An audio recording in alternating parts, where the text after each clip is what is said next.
እቺን ቁልፍ ይዋት። ቀላል ቁልፍ እንዳትመስላችሁ። ጤግሮሶች ናቸው ጅማ ላይ ለ23 ወጣቶች መኪና ከቻይና ሀገር ውስጥ አስገብተናል። ስለዚህ መኪኖቹን 23ቱንም ጭነን መምጣት አልቻልንም። ጭነን የመጣ ነው 3ቱን ነውና 3ቱን ውሰዱ። ሀያዎቻችሁ ደግሞ እንድንተማመን እችን ቁልፍ ያዙና ያሉበት ድረስ አዲስ አበባ በተለያዩ ቦታዎች ላይ ቆመዋል። ትወስዳላችሁ፣ መታችሁ ትወስዳላችሁ። እውነተኛ መሆኑን ለማረጋገጥ እችን የካርቶን ቁልፍ ያዙ ብሎ ለሀያዎቹ ወጣቶች እችን ካርቶን ቁልፍ ለ3 ሰዎች ለሚያውቋቸው ለሚቀራረቧቸው የወንጀላቸው ተባባሪ ለሆኑ ደግሞ 3 መኪና አስረክበው አስጨብጭበው ከጅማ ሄዱ፣ አልተመለሱ። እንዲህ ነው እየበሉን ያሉት።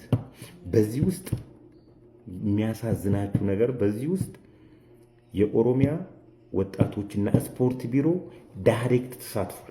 ዳይሬክት ነው የተሳተፈው። ብር ስጡ ጤግሮስ ያስመጣላችኋል መኪና ብሎ ዳይሬክት ነው የተሳተፈው። ለዚህ ውለታው የኦሮሚያ ወጣቶችና ስፖርት ቢሮ የተለያዩ ስራ ኃላፊዎች ቻይና ድረስ ሄደው መኪና አይተናል ብለው መስክረዋል።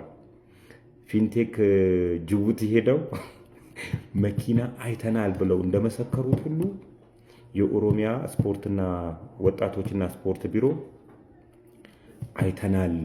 ምን አገባው? የስራ ኃላፊነቱ የወጣቶችን የስራ አጥነት ችግር መቅረፍ ያለበት ይሄ ቢሮ ነው ወይ? ምን ቤት ነህ አንተ እና ወጣቶችን የምታስበላው? ይህኔ ነው እኮ መጠየቅ እነዚህን ሰዎች።